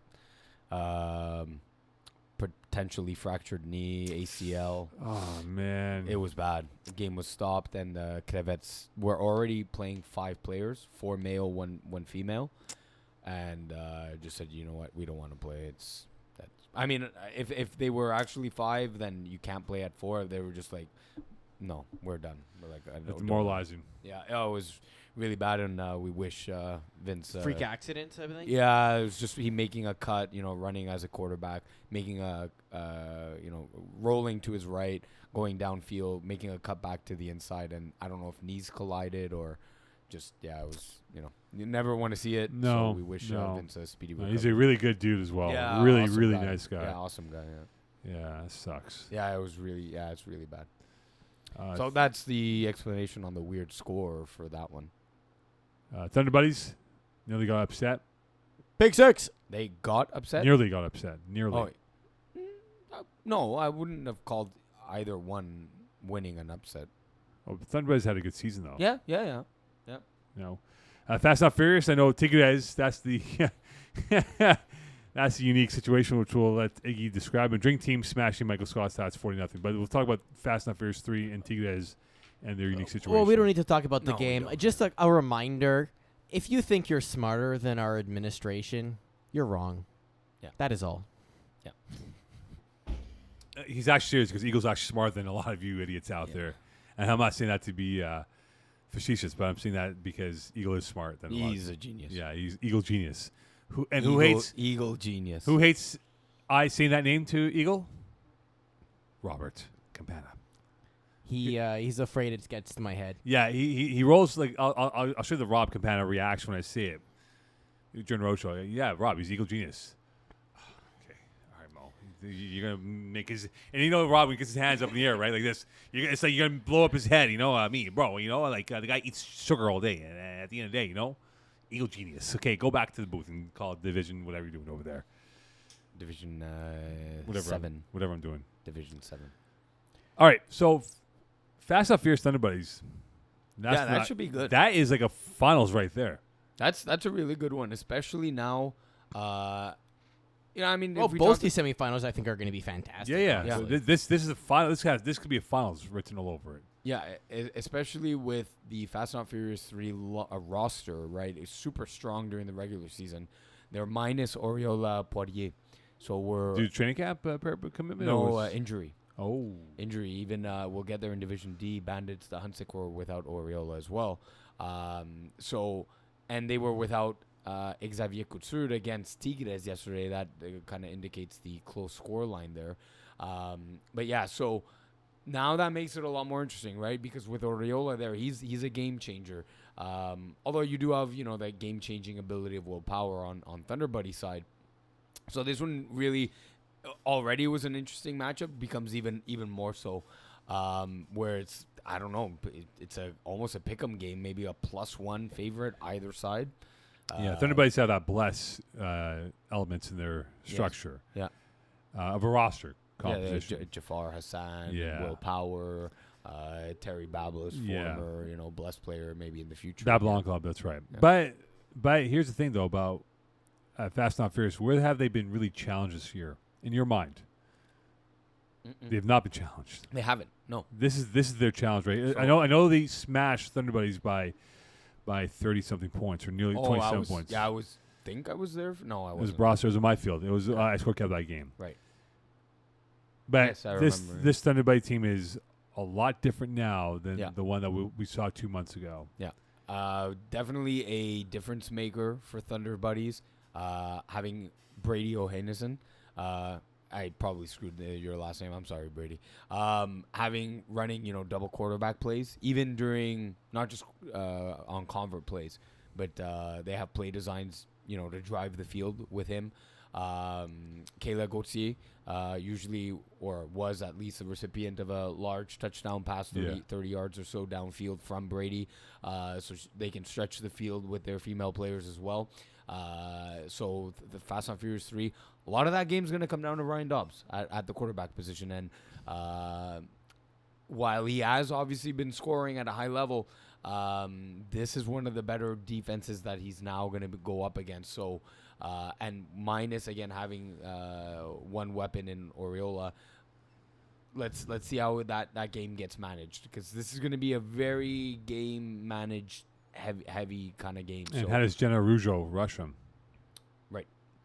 That's pretty key, because look at the interceptions Thunderbirds had as a unit this year. Mm-hmm. If I do a quick count here, they had 20, if not 21 INTs this year. Okay. Yeah. You know, like. So if they can get, that's that on top of what I said. So if Ryan cannot have a game where there's 3 interceptions. No, right? he can have I don't think he can have a game with 1 interception, because I think Babylon Club is going to just be a pitcher and just throw like 85 pitches and slow this game down. No, I think both teams can afford 1 turnover, but it's a co-ed 3 game that's now obviously you're in the semifinals, so I can almost call this like a co-ed 2 game where two turnovers if you have 2 turnovers as a defense, your chances of winning the game go up to like 70%, 75% just by having 2 turnovers alone. That's the kind of outcome at this point in the semifinal game. Okay, Drink Team 1-9ers. I see Drink Team play. They're good. Yes. They're really good. Very good. I am curious to see our boy Chaz Presser now at this point of the season. Can he take the next step in his quarterback development?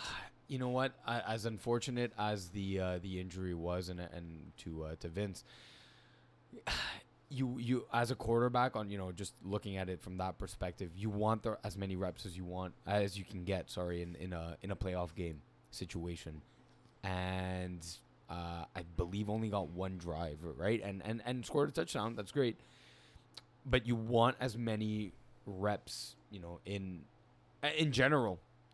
At the quarterback position, in his first full shot at quarterback, you do want to. He asked me, what can you suggest for the playoffs? I'm like, dude, just play your regular season game. Just that's what the regular season was for, building chemistry with your receivers. So that doesn't play to his favor to have only gotten 1 drive. He has to score almost on every drive. Without putting too much pressure. A turnover against a team like Drink Team, and your chances of winning the game go down significantly. Yeah, for sure. I just think Drink Team just has too much firepower. Yeah, on both sides. Yeah, and Erica like we've talked about it, Mangini, ended up winning Female Player of the Year in co-ed 3, as I predicted. That's one of the top tier talents. Whereas the 1-9ers team tend to lean towards their male players. Now, granted, they use that to disguise the female players. Mm-hmm. Isabella Lamosa ended up catching the game-winning touchdown against Crevette. So they do. They know they're male heavy on the receiving end, but they use it to their advantage to disguise and let the defenses cover their male receivers with greater veracity, right. Which tends to leave their female players more open. And credit to the 1-9ers defense offensive female players, they are capable of making plays, busting out tackles, and getting touchdowns. All right, on to Division A as we move along here in this CTA. And so I saw all 4 games of Division A. You did, yes. They were all in the greenhouse septic tank. That was yes, yeah, it was hot. Which one was your favorite game? Because the score lines make it look like none of them were actually all that close. Which is, wait, can I guess which one? Do you have one, Mo? Do you have a favorite one? No, don't say it. Do you have a favorite? Yes, I do. Well, I'm gonna guess it was Braves Party Crashers. Eagle. I feel like you like hating on Dan, so I'm gonna say Star City All Stars. No, KGP. Oh, okay. That was my number 2. Yeah, pick. I actually had Star City winning this game against All Stars. I really did. Womp, womp, womp. I was wrong. So yeah, did I last week. KGP. It was out of the 4. Yeah. That was the closest game. Okay. Royal Lumiere just couldn't move the ball. They had some red zone stops by KGP, and Phil Cutler was on. Like Phil Cutler is. Playoff Phil is good. And Pease told me last week. So you're doubting KGP again, eh? And I'm like, yeah, I kind of have to with what I saw Playoff from. film, man. Playoff film. That stat line is just slice and dice. And is that not what happened? Yeah, 19 he took what was given to him, right? Like it'd be a Dylan Garber 6-yard hook. Yeah, no problem. take it. Yeah, you know, whether it's Garfinkel, no problem. Acker, no problem, right? And then what I see there, James Acker 1 for 37, Matt Lepage 1 for 30. Is that when that deep shot was there? Yeah, because they were creeping in, he took that shot over deep and connected. Right. Absolutely. That's what I can. Is that kind of what happened? That's exactly what happened. So I was telling you off air, right? Which Div 8 team reminded me of this NBA team? Right. The Braves are the San Antonio Spurs of FPF. The 90s Spurs? No, 2000s. Oh, yeah. Sorry, they don't care about regular season. This gets to the playoffs. Yeah. It'll turn it on. Yeah. And that's what they did against Party Crashers. Who's Tim Duncan? Joe Mara? George Garapi. Oh, okay. Yeah. Who's Mike Pearson is like Sean Elliott. Tony. No. Mike Pearson is like Avery Johnson. Who's Tony Parker? Joe Maro. Joe Maro is. No, he's not that short. He's plays like Tony Parker. That's true. Tony Parker's actually tall, just not by. Yeah, I just think Party Crashers. They had some bad turnovers, drop balls, and Braves. Look, man, they just know when to turn it on. They know how to play possum, and they were locked in. They were nearly perfect. Yeah. And that's why they're the San Antonio Spurs of the FPF when it comes to playoffs. Just get them to playoff football, and that's all they care about. They don't care what seed they are. They're just going to run it, right? Yeah. And so that's what it was. NR, Jameson's, it was close for maybe a half, and then Jameson pulled away. Corey Packer had some bad drops on by his team. Ryan Dobbs-Garnett had, late in the first half, 4 plays left. He ran a flat route. All the defense veered towards the middle. And he was open down the sidelines, and he dropped it. And he would have walked in to make it a 1-score game at the time. So that was what it was. Jameson just looked great. Anto Brisebois was just an eraser as a safety in the back line, picking off Corey Pecker. Yep. And All-Stars against Star City. Surprised because Wyeth was banged up with a wonky arm, and he still played well enough to win. 51 points. And you look at Mr. Santos and what he did for All-Stars. He picked off Dan Lazar twice in the red zone. And then Defensive Player of the Year in Division. Yeah, Royce Emergent picked off Dan in the red zone. So they had 3 red zone INTs, which, as you see by the scoreline, was a 21-point game. So you convert that plus extra points. What do you get? 21 points. Yeesh. Difference in why they lost. On to the Final Four. Wyeth 8 touchdowns with a bad arm. Yeah, bad arm. What? He's played with a broken arm too, huh? Yeah, with the cast. Yeah, cast. I finally saw CLR forces against. He ran it on these guys against Carr and Police. Yeah. He's done it a few times. Okay, so who is the Goliath Slayer? Is it David Rosenblatt or David Cutler here? Who? Because All Stars or Braves, the Goliath team, and in which case, who is potentially the David in that scenario? It's Rosenblatt because he's got to win the big game now. He's saying All Stars KGP. No, either one. Which one is it? Yeah, he's and then he said Jeff Rosenblatt. Yeah, he said David Cutler, David Rosenblatt. David Cutler or David Rosenblatt? Yeah. Oh, to beat All Stars? What are we saying? All Stars or Braves? Who is the David? Which is the bigger challenge? And who's going to be? Who is the David in the Goliath? I got it now. Wow. Okay, so it's Rosenblatt because he's got to win the big game. Look, Phil Cutler's won. I don't care. Phil Cutler's won. He's earned it. He's done his thing. He's earned credit, right? He's won it in succession years. Yeah. But not in Div A. Okay, fine, but he's worked his way up here. That's true. Jeff Rosenblatt has to win it now. He's got to win a big game. Think about it. In winter of this year, when they played Lazar's team, Kangaroos, they had an 8-point lead. They lost in overtime. Okay. Yeah. Now, here's a chance. He's loaded up on the team, right? The social media posts all season long about, hey, look at my roster. It's great. It's studded. It's full of dudes. The whole nine. It's a construction company here. Exactly. He has a construction company that is wealthy. It is doing very well. It's building up projects. It's building up SimCity 2000 over here. Now here's his chance. You are stuck in the 90s. Pease is right. My God, Pease is going to appreciate this. Anyway, Sims 2000. Yeah. I actually used that line on the guy from Front Office Sports. No. Because, anyway, I'll tell you afterwards off air. Okay. But now here's his chance, right? Like if he can beat the Braves, that would be the ultimate like skin. But obviously, to win a championship would be the greatest things for him to do. But this is his chance. Get that game. Win this game. Show us that you are that elite quarterback. You're the number 2 passing quarterback all time yards passing, right, in the league. Show us why you're number 2 and why you can be one of the best in this league. Is it all on him, or does his defense have to get him a stop? Don't drop balls. Don't drop balls. And if Steve Osmond's out there, Joe Mario's going to pick on his butt all game long. So they need a stop. I mean, as good as Jeff can be, even if Jeff is perfect 8 for 8 on his drives. But Jeff, the remember, needs a stop. But he's had drop balls at critical moments. Yeah, that's not on him. It better not be on him. It's not on him. But he's got to come up big. Like you have a lead. Don't be scared. Like I feel like he plays prevent offense on himself. Like he has a lead when he's going for one. For me, it's when he goes for one. He doesn't like. I love Jeff, but I'll give you an example. When he played NR, he had them dead to rights. Mm-hmm.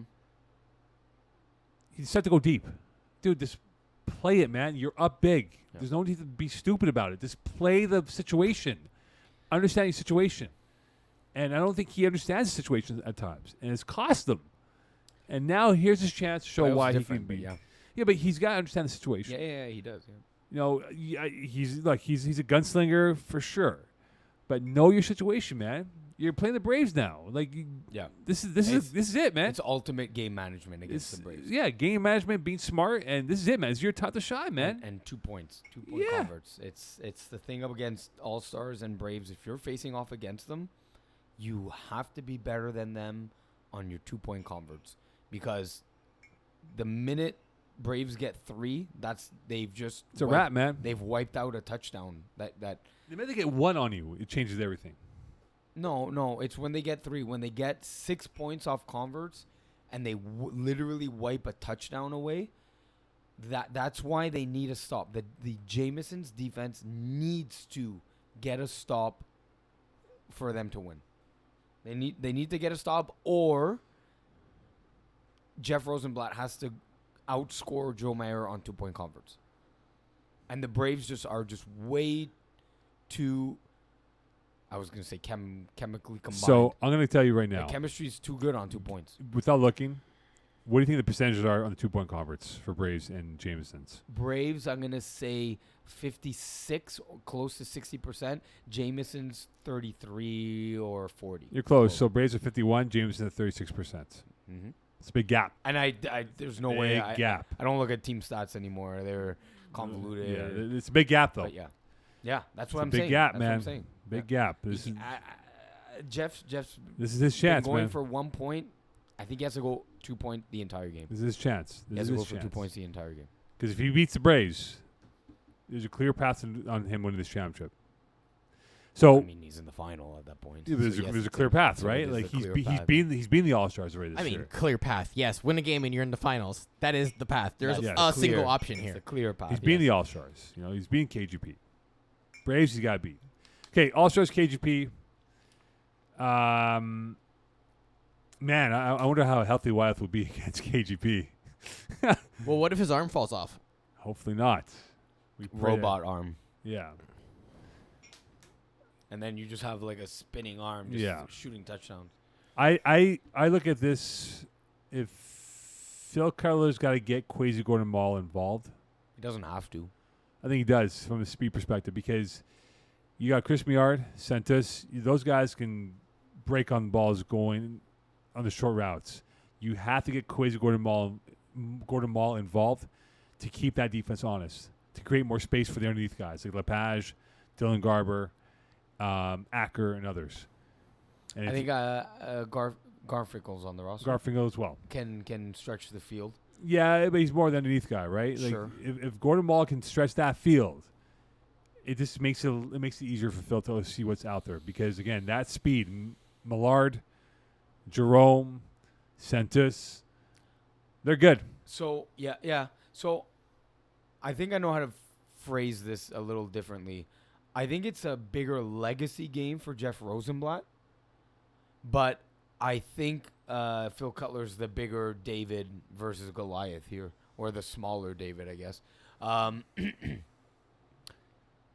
Well, it changed the whole playoff diagram, right? Because if the KGP team lost, we're talking Braves All-Stars. Yeah, absolutely. Man, it's almost the same script. You have to outscore Kevin Wyeth on 2-point converts, and your defense needs to give you one stop. Yep. And I think that's a tougher and a taller task to ask of KGP than it is of Jameson's over the Braves. Yeah, I think KGP's, they might run out of gas. I think they can score on 7 out of 8 possessions, but the second you didn't score on a possession, is it not almost game over? Yeah. The second they don't score, you're giving Wyeth like 12 points. Or exactly. And they have to go hurry up offense the rest of the game. And then if there are only 7 or 8 guys, like that, they get tired out. And then you're unable. You're less likely to get that stop on defense, and it snowballs. Playoff Phil, right? man. See if playoff Phil can show up. It would be awesome. I'm rooting. I'm rooting for that. On to Division B. Quarterfinals Are in the books. Yeah, like Poseidon's Kiss taking out Ticklers. Some controversy in that game from what I was told. What were you told? Because I've heard different variations, so I don't know. That's okay. That's usually Spill the beans, Mo. What happened? That's usually how broken telephone. Yeah, that's why. I was eavesdropping on the conversation with Don Benevento Eavesdropping. and Brent Bach. I was next So to them. rude. Yeah, so They were walking by me. Yeah. My ears were open. Spygate. Yeah.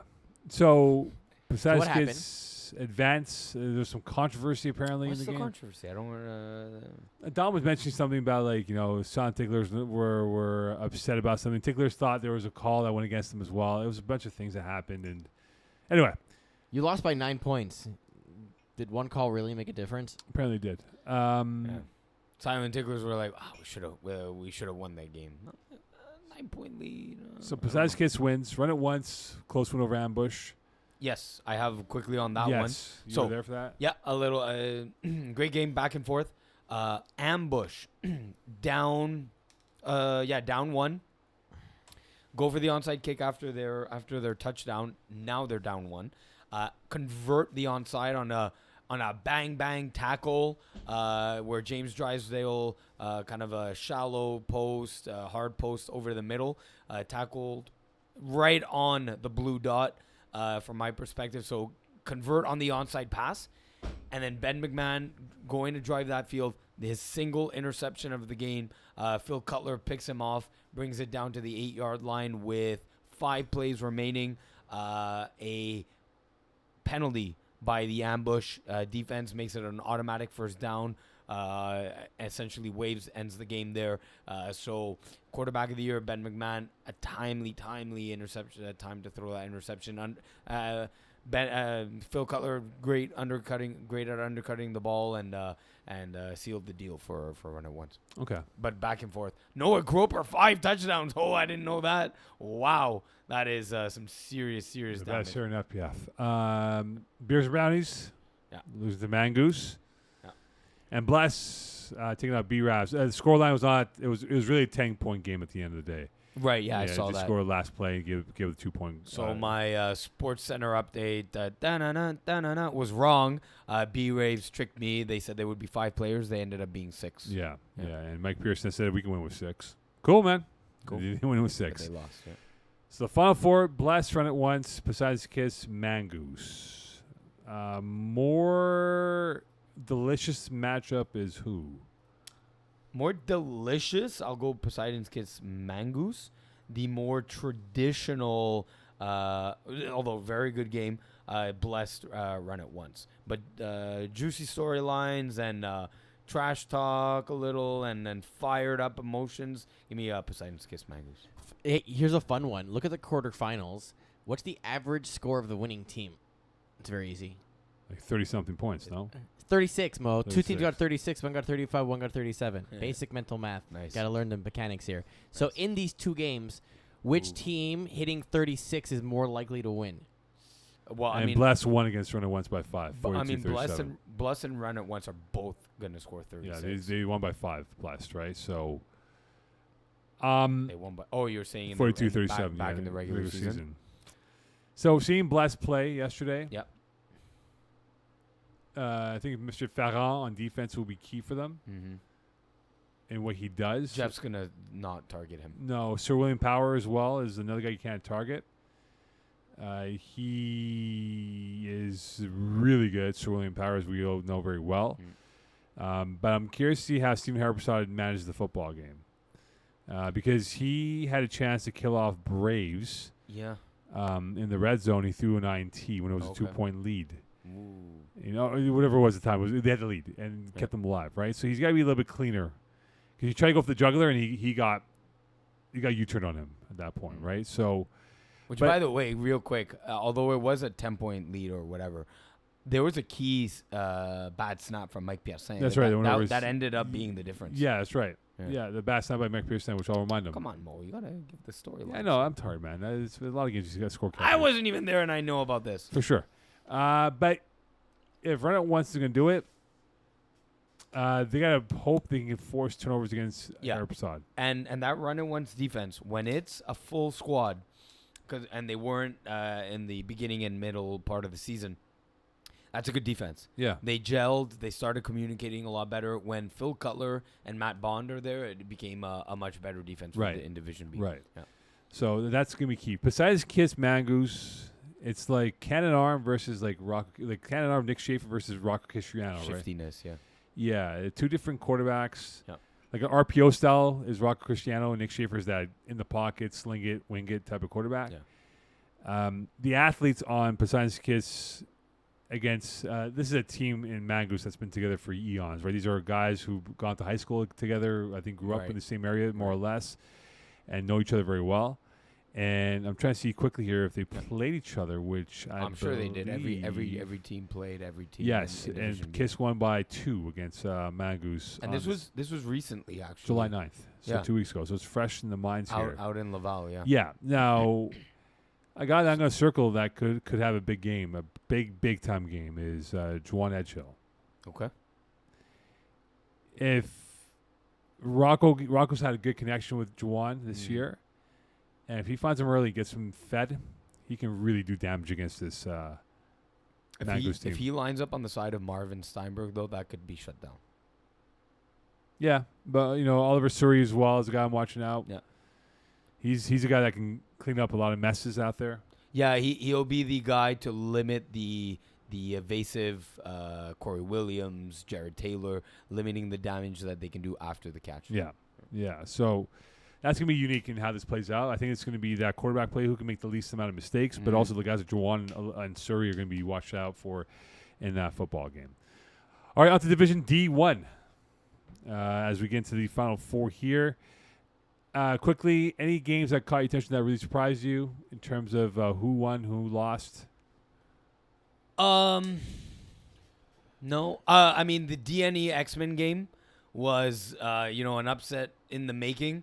DNE, of course, eliminating who they eliminate? Lipskarat, sorry, in the divisional round, and made it a 1-point game in the quarterfinals. I caught that last part of the game on Instagram Live. Of course, this game, like 90% of the defense played in this game on both sides was just man defense. They just said, beat us with your guys, and it was a offensive showdown. The X-Men rusher was losing his mind, where that definitely showed the youth in them. They were losing their minds as a team. Even the coaches, they showed their inexperience just from a mental standpoint. Obviously, their physical standpoint and their stamina was one of the reasons why they ended up getting a 1-point difference. A little bit of stubbornness, in my opinion, on like DNE's end on the man calls. Literally, quads right on the 1-yard line, and they're showing man and playing man. Literally, the snapper had the entire left side of the field wide open because there was no one there because it's man. So they just did an easy pitch and catch for a touchdown.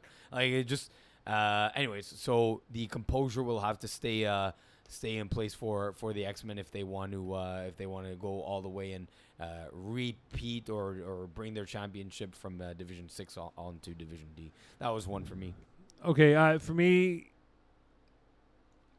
Le Renard Vif not playing. They've not played in a long time. Yeah, that's true. Yeah. Not only did they not play in this playoff game, but like their last regular season game was probably 2-3 weeks ago. Yeah.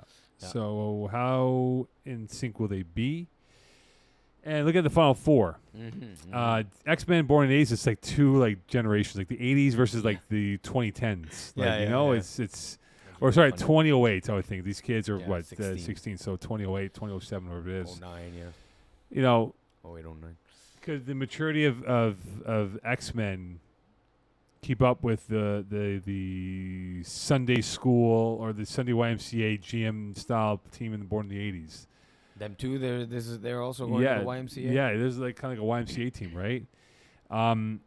They have to take. They're gonna because the athleticism is absolutely advantage X-Men. Yeah.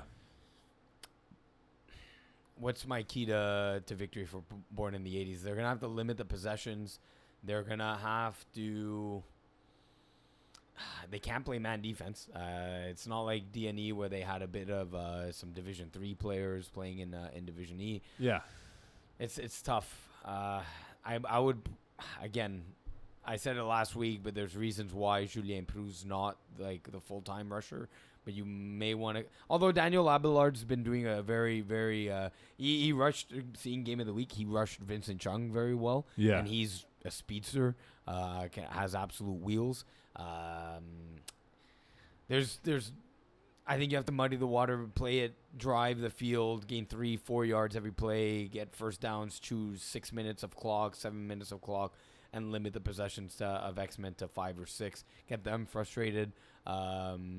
And try and go 5 for 5 or 4 or 5 if you're David Dandrat and the Born in the 80s offense.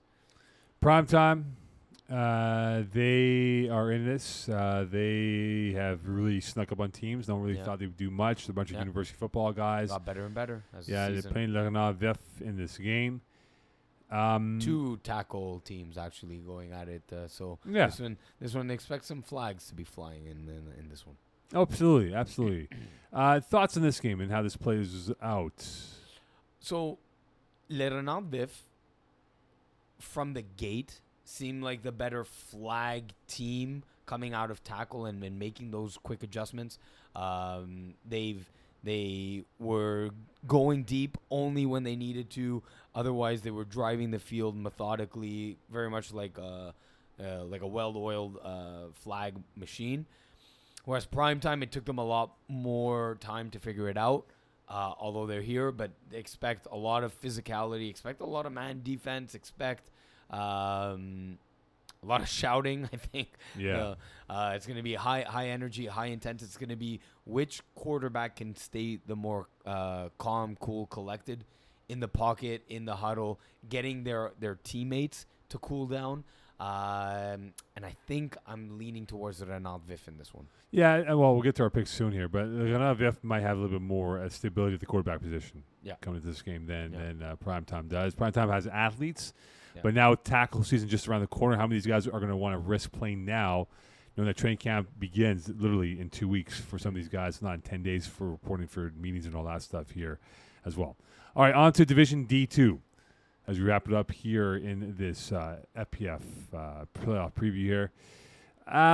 Blue Drive, that's my team. Okay. Ran it. West Island Boys beats Every Inch Counts.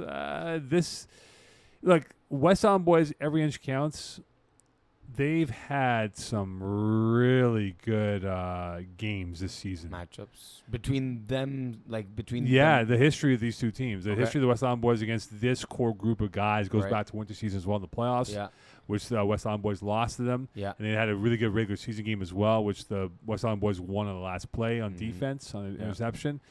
So I was happy they had a rematch, 12-point game this time. I know you the Pimps, your boys. Yeah. Big smashing of Bandits to Hunsik. Yeah.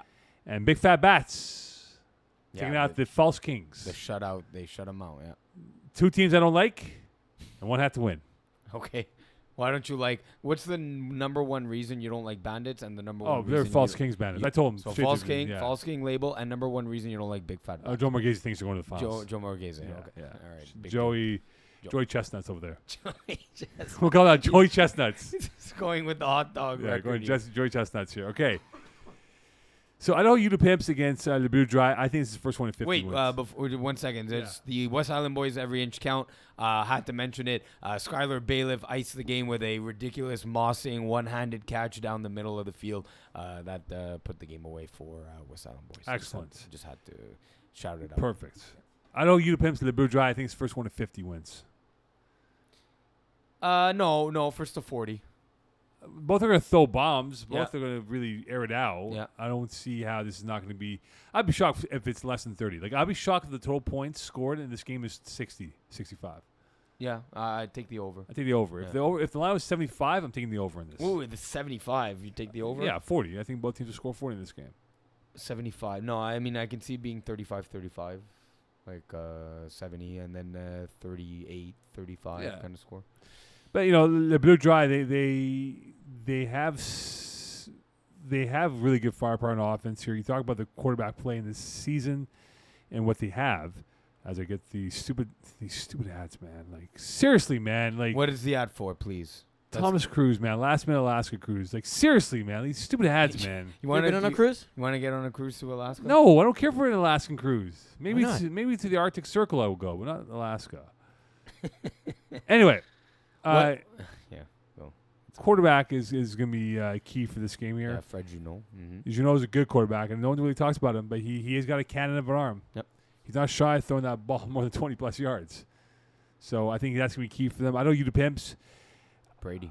Yeah, look, I think they're smart. I think they're savvy. I think they're instinctive in how they play. So I think that if they play a clean game, they could definitely have the edge and kind of force the Blue Dry to play to their style.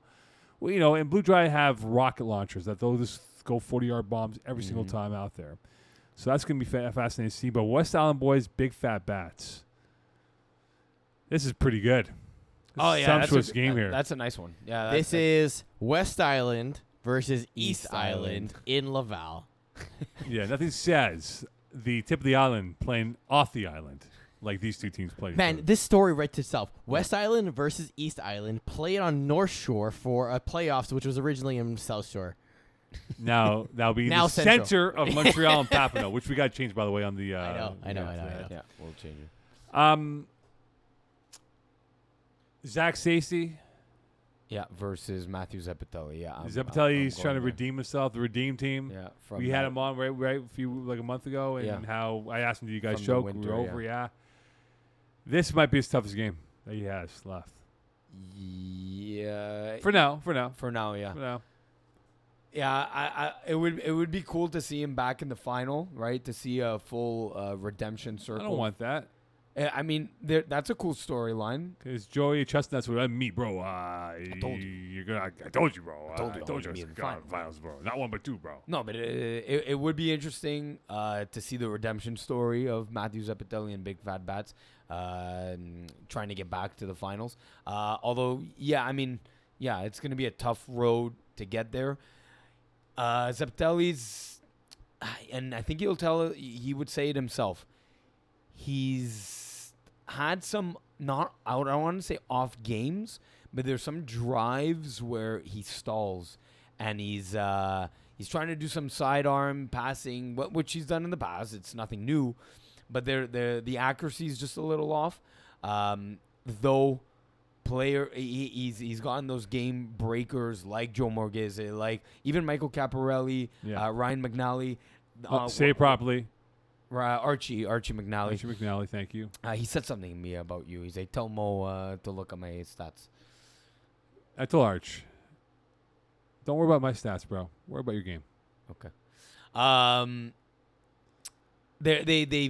So those key playmakers obviously include AJ Zeppetelli in there, Luca Lecchese. They've made plays on key plays on 3rd and 4th down to get either touchdowns or first downs to really sustain drives and put up, but really in key moments. So like last plays of the half to put up 6 and then get possession back in the second half. The things of those nature. West Island boys, they usually roll with like 6 or sometimes 7. If they're lucky, 8. So like, man, if one of your guys just happens to get injured, hopefully not. Zach Stacey's a bit of a more accurate passer of the football. Having played in Division C, helps him see the game slow down or helps the game go at a slower pace. Right. Although someone like Archie McNally makes that pace, higher. And again, that experience of Caparelli, McNally, even Zapatelli, AJ playing in Division C. So they're playing. This game's not really a Division D game. This is like a Division D and a half. Yeah. Like between C and D, right? It's.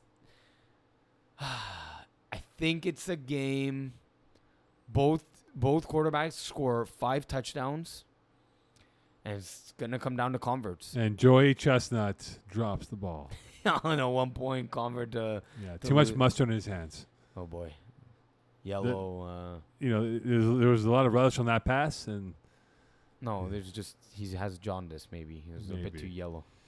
Maybe, perhaps. I hope not. Hopefully not. All right. Great games, though. It is now time for Games of the Week. Oh, fuck. What? They can't all be epic. You saw me, though. Yeah, I know. It's funny to screw with you. Light up the music. Let's go. Unless I can't hear it. Oh, they can hear it. Oh, Let's no. go. I want to hear it. You can't hear it, though. Now I can. I can hear it. All right. We're going to start in the same order we went with in Division C. So we're going to go with Diamond Bougie versus Dirty Birds. Birds. I know why you're going Dirty Birds, but Diamond Bougie have been stellar all season, and I think they're ready. Diamond Bougie. Backyard Bullies, Bible Study. Bullies. I think Bible Study comes away with the win. Sharks, the Commission. Sharks. Sharks are the heavy favorite, but I know what a heavy favorite feels like. But all that said, I gotta go Sharks. And Besete Sepot, Primal. What's that? I think Besset have what it takes. We obviously can't pick semifinals between now and that game, but maybe we do a quick little IG reel or something before then. Yeah, I'll let you know. Schedule it. All right, we're gonna go Division E. TBA versus Pasa Arabiat. I like TBA. Well, let's do FSU cover 3 inches long. Who do we think wins that game? I think FSU wins. I think cover 3 inches long wins. So then that leads us to only flags and one of those two teams basically here, right? Do you know who gets who?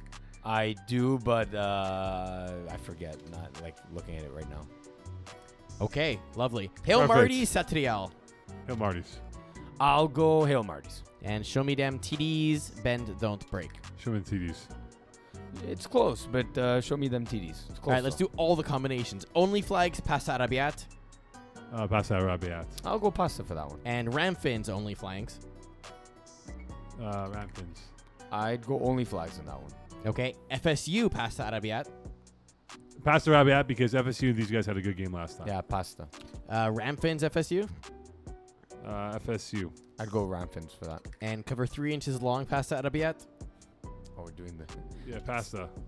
Pasta. And Ramfins, cover 3 inches long. Rampins. I'd go Ramfins. There you go. No matter the outcome, we know it. Same thing for semifinals on Monday. We'll get the predictions in. Women's Wildcats, Red Nation. Wildcats. Wildcats, but I want to see what Red Nation can do. Liptniet, Supernova. LPM. Yeah, I'll go LPM. Go to the finals. And in the War number 2 game, WOS, The Rock. OS. Was. Co-ed, Division 2, Kiss My End Zone, Easy Fun. Kiss Man Zone. I can't pick it. Pig 6, the IG team. IG team. I think IG team goes back to the final. All right, Co-ed Division 3, Fast Not Furious 3, Thunder Buddies. Thunder Buddies. I think Thunder Putties. It's late. Thunder Buddies pull off the upset. They go to the final. Drink Team, 1 and 9ers. Drink team. I think Drink Team, Yeah, they gotta Thunder run. Buddies is your finals Yeah. matchup. Not co-ed. Division A, sorry. Jameson's Braves. Braves. So you're not going with the Instagram. Oh, Jeff post? will be there. He'll be in the finals calling the game. Okay. Let's go Braves. All-Stars, KGP. All Stars. All Stars. Division B, Blessed, Run It Once. Blessed. This one's close. This one goes to overtime. Run it once. Can't wait for Jeff to Poseidon's regale Kiss. that story. In the booth. Poseidon's Kiss, Mangoose. Poseidon's Kiss. I think Mangoose. Mangoose goes to the final. All right, Division D1, Primetime, Leonardo Viv. I'm going to go with LRV. One more time, please. LRV. LRV. X-Men, Born in the 80s. X-Men.